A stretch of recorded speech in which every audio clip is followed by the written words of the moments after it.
Você está ouvindo mais um episódio do podcast sobre neurociências do programa de extensão Sustenta a Vida da Universidade Federal Fluminense.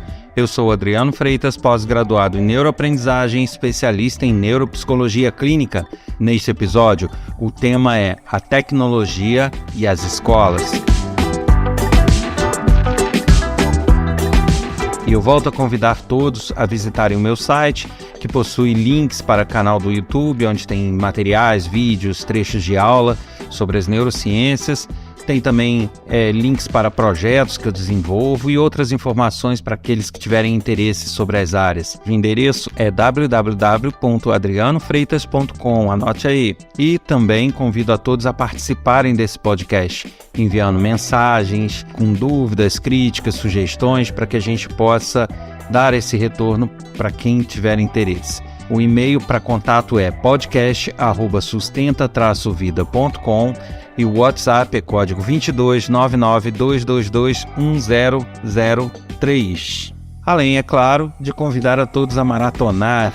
Nós já temos mais de 110 episódios no ar e muitas pessoas passaram a seguir o canal de podcast do meio para frente ou agora recentemente. Então, eu acho que é interessante a pessoa se programar e sempre ouvindo um episódio lá de trás, para que aos poucos ela consiga ouvir tudo e com isso adquirir um conhecimento bem mais amplo sobre todos os assuntos, já que a gente não tem o hábito de repetir assuntos e sim complementar assuntos.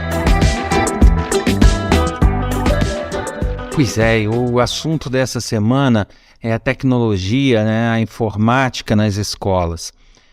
Eu me sinto, de certa forma, à vontade para falar desse assunto por dois motivos. Primeiro, porque minha formação básica é em tecnologia, então é uma área que eu conheço bastante, e minhas especializações são em neurociências, mas também tem ênfase em educação. Então eu posso falar bem da tecnologia aplicada à educação. E eu resolvi fazer esse episódio para justamente desmistificar algumas coisas e desfazer alguns pensamentos que se tem sobre o uso da tecnologia, o uso de computadores, de outros dispositivos em sala de aula ou nas escolas como um todo. Bom, ao contrário do que muitas pessoas possam pensar, eu já vou deixar claro aqui uma coisa. Nem sempre a tecnologia ela é benéfica para o ambiente educacional. Então, se ela não for bem trabalhada e bem inserida nesse ambiente, ela, ao invés de trazer progressos e avanços no aprendizado, ela pode trazer retrocessos. Ela pode fazer com que as pessoas deixem de aprender ou tenham mais dificuldades em certos pontos. Ou seja, não alcancem os objetivos que deveriam alcançar com o aprendizado. Existem aí vários pontos de análise que a gente pode fazer sobre essa questão da tecnologia nos ambientes escolares. O primeiro deles é o seguinte: a nossa aprendizagem, eu já falei sobre isso, por isso que eu recomendo sempre retornar, que todos me acompanhem, Voltem lá para ouvir os episódios que ainda não ouviram, porque tem muitos assuntos que eu vou complementando.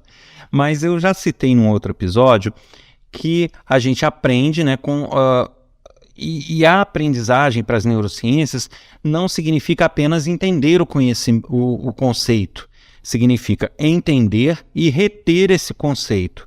Ou seja, para as neurociências, a memória não está dissociada do entendimento para que se forme o aprendizado. Não vou entrar em detalhes aqui porque eu já falei sobre isso.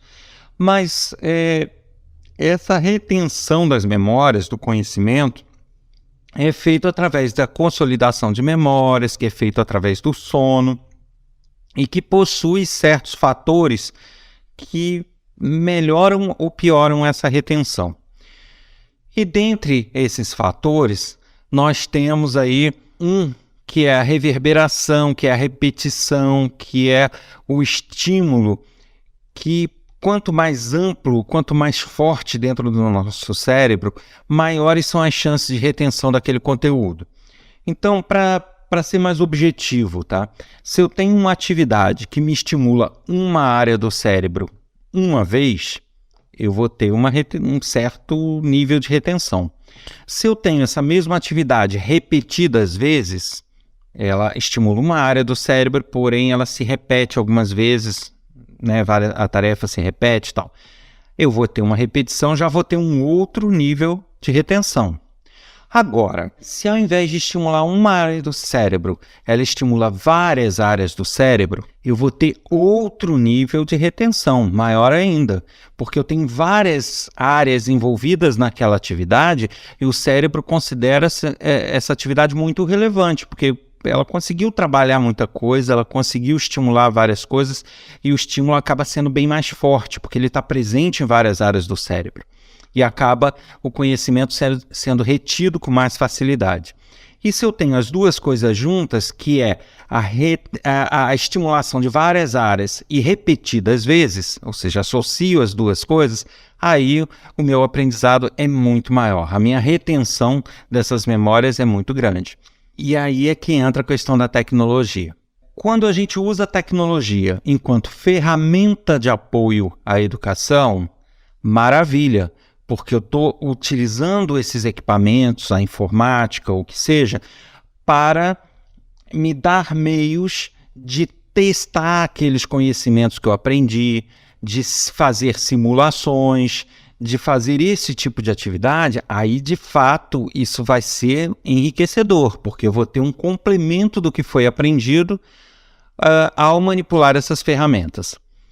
Agora, se eu uso essa tecnologia como uma forma de, ao invés de fazer um trabalho escolar à mão, eu fazer digitado, ao invés de copiar uma coisa, eu dar um copiar e colar, ao invés de eu copiar à mão, ao invés de eu anotar o que está no quadro, eu tiro uma cópia ou o próprio professor já me manda um print do que ele exibiu no quadro.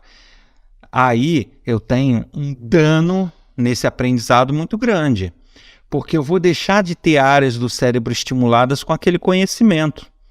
Enquanto os trabalhos da minha época, que eram, a gente ia na biblioteca, ia lá, sentava, copiava o livro, resumia, quando dava errado tinha que apagar, arrancar a folha, escrever de novo.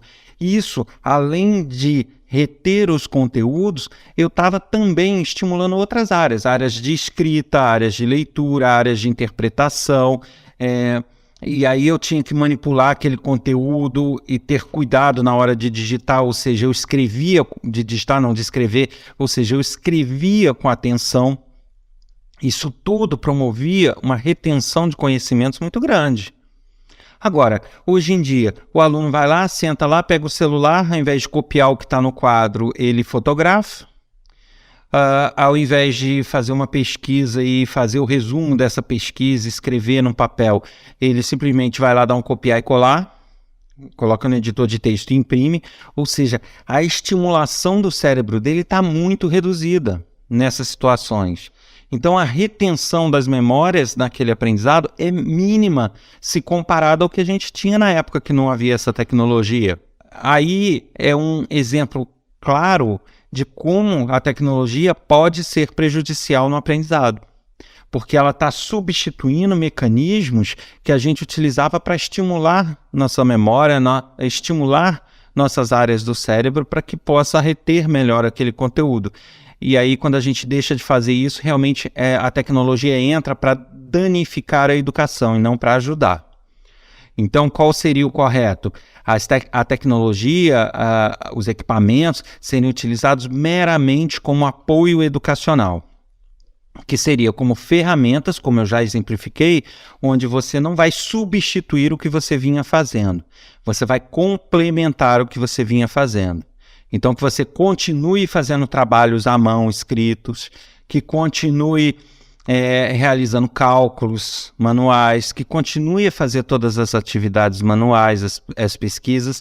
Porém, quando eu tenho uma fórmula de física que eu não tenho como ver aquilo na prática, aí sim eu posso usar uma ferramenta dessas para simular, fazer uma simulação do que seria aquele conceito de física na tela. Aí sim é o complemento, aí sim é a tecnologia, a informática usada para melhorar o aprendizado. Percebem a diferença? Então, nesse sentido, eu costumo torcer um pouco o nariz quando eu vejo aí propagandas de escolas, principalmente as escolas particulares. Porque temos laboratório de robótica, porque temos laboratório de informática com tantos computadores, porque temos isso, temos aquilo. e eu torço o nariz. Eu torço o nariz porque é muito bonito, a propaganda está lá, o laboratório está bonitinho, as máquinas são boas, mas será que existem especialistas de tecnologia e educação para lidar com isso, para desenvolver metodologias educacionais e para saber o que fazer com esse laboratório? Ou eles estão colocando um professor, né, normal dentro da disciplina dele para atuar com aqueles equipamentos, com joguinhos e coisas sem menor planejamento educacional da tecnologia? Aí é que é o problema, né? Eu ainda não consegui ver, pelo menos aqui no interior onde eu fico, nenhuma escola que faz esse tipo de propaganda tendo um especialista de tecnologia voltado à educação, ou de um educador formado em tecnologia que possa desenvolver ferramentas próprias, ou que possa avaliar melhor as ferramentas e criar uma metodologia de trabalho e de atuação com o uso dessa tecnologia. Eu não vi. Então é muito bacana. Temos laboratório de robótica. Ok, vai fazer o quê? Vai ficar montando Lego lá de carrinho para andar para lá e para cá? Só isso vai servir como quê no apoio educacional de fato? Temos um laboratório de informática bonito. Legal, mas que atividades de geografia estão tendo ganhos com esse laboratório? Ou ele está sendo usado para o aluno ir lá no Google pesquisar, fazer um copiar e colar? Qual é o uso desses equipamentos? É isso que a gente tem que ponderar. Então, os pais que estão ouvindo esse podcast, na hora de escolher uma escola para o filho, não vá pela publicidade do belo laboratório de informática, mas busque saber, existe o laboratório, é bonito, mas o que é feito com ele? O meu filho vai chegar lá e vai simplesmente fazer pesquisa no Google? Ou ele vai fazer o quê? Usar como um videogame? Como um videogame educacional? Videogame que tem continha para resolver? É esse o planejamento educacional que a escola tem a oferecer? Ou não? Então, é muito bonito ter um marketing. Temos robótica, temos laboratório, mas temos que metodologia? Como essa informática é utilizada? Ela realmente está oferecendo um ganho de performance na educação ou não? Isso é que tem que ser visto, né? E o triste é que muitos pais se iludem com essa ideia de que ter tecnologia pura e simplesmente resolve o problema. E não resolve. Muito pelo contrário, piora. Eu fico muitas vezes observando em redes sociais e em sites como a gente está perdendo na educação, justamente pela introdução da tecnologia, porque as pessoas não estão mais lendo as coisas, elas não estão escrevendo mais corretamente. Eu entendo que o nosso idioma é dinâmico e tem que se adaptar aos novos tempos, isso aí eu entendo, mas eu vejo às vezes coisas escritas que não dá para você saber se o fato ocorreu, ocorre ou ocorrerá. A pessoa escreve de um jeito que erra tanto que você não sabe, isso aí aconteceu, está acontecendo ou vai acontecer? Você não consegue diferenciar isso pela escrita que ela faz. Aí eu acho uma evolução danosa do idioma. Nosso idioma é tão rico e chegar num ponto de você não conseguir reconhecer o que o outro está dizendo pela escrita. Da mesma forma, é comum a gente desenvolver, junto aos projetos que eu coordeno, você desenvolver regras ou fichas de inscrição para um determinado curso gratuito para a comunidade, e a gente recebe mensagens, e-mails perguntando o que está escrito ali na cara, e que não tem dúvida, se a pessoa tivesse parado para ler, ela veria como é. Então, isso tudo é por quê? Porque as pessoas estão habituadas que as coisas cheguem até ela prontas. Elas não estão habituadas mais a ler, a parar, a ter que raciocinar sobre nada. Eu até costumo brincar, né? Você coloca lá, o curso vai ser aberto dia 15, pode se inscrever acima de 18 anos e precisa usar, lápis e borracha. Aí a pessoa te manda um e-mail perguntando, precisa de algum material? Que dia começa? A partir de quantos anos? É sem noção. Então, isso é o quê? O excessivo uso da tecnologia para as tarefas mais corriqueiras. Então, hoje em dia nós temos ferramentas que você fala, ela escreve para você, você fotografa, já sai escrito. Então, quanto mais isso acontece, menos a gente passa a ser bom nessas habilidades, porque a gente não usa mais. E é aí que está o grande perigo da educação, de ter belos laboratórios, belas atividades, mas que na prática causam um retrocesso no aprendizado. Eu comparo muitas vezes colegas de escola lá na minha geração com os jovens de hoje. Nossa, o padrão de escrita, o padrão de compreensão de textos é absurdamente diferente. É muito diferente. Porque na época nós não tínhamos esse apoio tecnológico para escrever para a gente. Não tínhamos copiar e colar. A gente tinha que aprender na marra. E hoje as pessoas estão nem aí para isso. Eu vejo uma degeneração da compreensão de texto, uma degeneração da escrita, uma degeneração da forma de se expressar, o que é péssimo, porque você não consegue interagir. Você fala, o outro não te entende, aí passa para frente outra coisa, e as redes sociais cheio de frases, de conceitos errados, justamente por uma má interpretação de texto, que muitas vezes ocorre. Às vezes tem uma notícia, a pessoa não consegue entender o que está naquela notícia e acaba espalhando outra coisa. Então é muito complicado.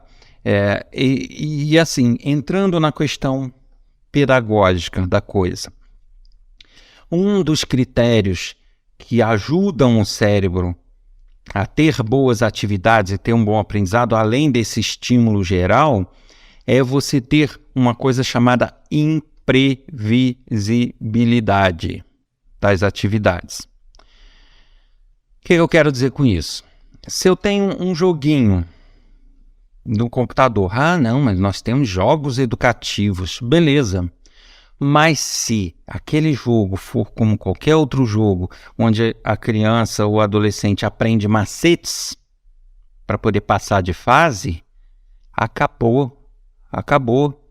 Porque o nosso cérebro ele vai tender a usar esses macetes e vai tender a buscar por eles. E as crianças, os jovens são muito eficazes nisso. Então, tanto é que jogos muito difíceis de jogar no videogame, você vai lá e vê, eles já estão passando de fase com uma facilidade. Por quê? Porque você aprende o macete, o jeitinho, isso e aquilo. E se isso acontece com jogos educacionais, porque geralmente as equipes que desenvolvem jogos educacionais, elas têm que ser equipes locais, porque você não pode aplicar uma história do Brasil num programa importado de computador, né?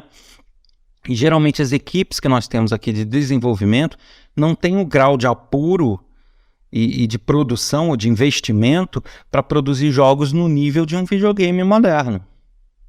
Então você acaba tendo joguinhos educacionais que são muito aquém do que as crianças têm em casa num videogame, ou na rua, num fliperama. Então o que você tem como resultado é que aquilo ali se torna muito desinteressante, justamente por não ser desafiador, por ser fácil de conseguir macetes. Então perde a sua finalidade. Da mesma forma, eu falo de imprevisibilidade nesse sentido, de jogos, de você manipular ele e conseguir cada hora que você manipula ter um resultado diferente, cada hora você não ter como pegar um padrão para ganhar sempre o jogo, percebe? Agora, a previsibilidade ela tem que vir quando você lida com um simulador, por exemplo. Eu aprendi um conceito de velocidade, desaceleração em física, como que eu vou simular isso? Então simula na tela, através de um programa de computador, ok. Então aí ele já tem que ser o contrário, já tem que ser previsível, a ponto de que se eu errar no meu cálculo, ele erra na simulação, e aí eu posso aprender com o meu erro. Isso sim é uma ferramenta legal. Mas eu realmente tenho visto muito pouco disso nas escolas. Aí eu vejo, porque temos projetos de robótica. O projeto de robótica não é criar um robô novo, é pegar um Lego, montar de acordo com algumas instruções pré-fornecidas e usar um aplicativo que já está pronto para mover aquilo ali. É relativo, tá? Eu acho que tem atividades muito mais enriquecedoras do que isso. Então, cuidado com essa publicidade excessiva da tecnologia, que nem tudo são flores como se apresentam, não. Eu, para fechar aqui, vou citar até um projeto. existe um projeto que já é antigo, desenvolvido por um matemático chamado Papert, Seymour Papert, que ele era colega lá, ele gostava das metodologias de Piaget, o construtivismo, e ele acabou na época, isso já tem décadas, desenvolvendo uma metodologia do uso da tecnologia na educação chamada LOGO, L-O-G-O, LOGO, que vem de lógica, de raciocínio, de pensamento. E essa filosofia dele tinha por objetivo justamente isso, não entregar respostas prontas, não ser um joguinho de perguntas e respostas, mas ser uma ferramenta tecnológica que faça o aluno construir o conhecimento dele, que faça o aluno raciocinar as coisas. E ele desenvolveu toda uma filosofia, só que na época não era tão aplicável assim, porque na época que ele desenvolveu, ele foi um visionário, a gente não tinha tecnologia suficiente para implantar da forma que ele imaginou. Mas que alguns projetos se seguiram, alguns países usam essa filosofia dele, e eu desenvolvi uma ferramenta, que eu chamo de AF-Logo, que é justamente visando aplicar um pouco dessa filosofia e desse conhecimento nos dias de hoje. E como tudo nesse país, né, a gente não tem apoio, a gente não tem das próprias pessoas de educação um interesse que seria necessário para levar um projeto desse adiante, né? A gente precisa de ter escolas piloto, escolas que queiram trabalhar isso, que queiram investir, e a gente não tem. Então foi um projeto que eu fiz por minha conta, até disponibilizei ele online para quem quiser mexer um pouquinho, ver como estudar, se aprimorar um pouco, entender esses conceitos que eu digo de construir o conhecimento. Então, quem quiser ler sobre isso e aprender como seria uma boa ferramenta, pode partir dessa ideia do logo. Quem quiser informações, ele está disponível no meu site, www.adrianofreitas.com, ou então você pode entrar direto no site da ferramenta, que é af-logo.adrianofreitas.com. Então, fica aí o convite para quem quiser conhecer esse tipo de ferramenta, mexer um pouco, tá lá, é de graça.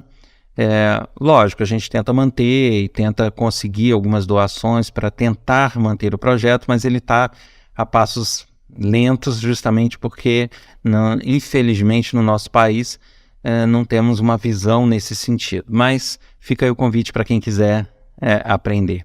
E aquele alerta, né, pais? Tomem cuidado, né? Nem tudo que é muito propagandeado, que é muito bonito, é o mais eficiente. E gestores de educação, gestores de escola, tomem cuidado, não caiam no papo de vendedores e busquem realmente metodologias de aplicação da tecnologia. Você ouviu mais um episódio do podcast sobre neurociências do programa de extensão Sustenta a Vida da Universidade Federal Fluminense. Eu sou Adriano Freitas, pós-graduado em neuroaprendizagem e especialista em neuropsicologia clínica. A gente se encontra novamente no próximo episódio. Lembrando que quem quiser fazer contato é só escrever para podcast@sustenta-vida.com ou enviar um WhatsApp, uma mensagem de WhatsApp para o código 22992221003. Eu espero vocês na próxima semana. Até lá!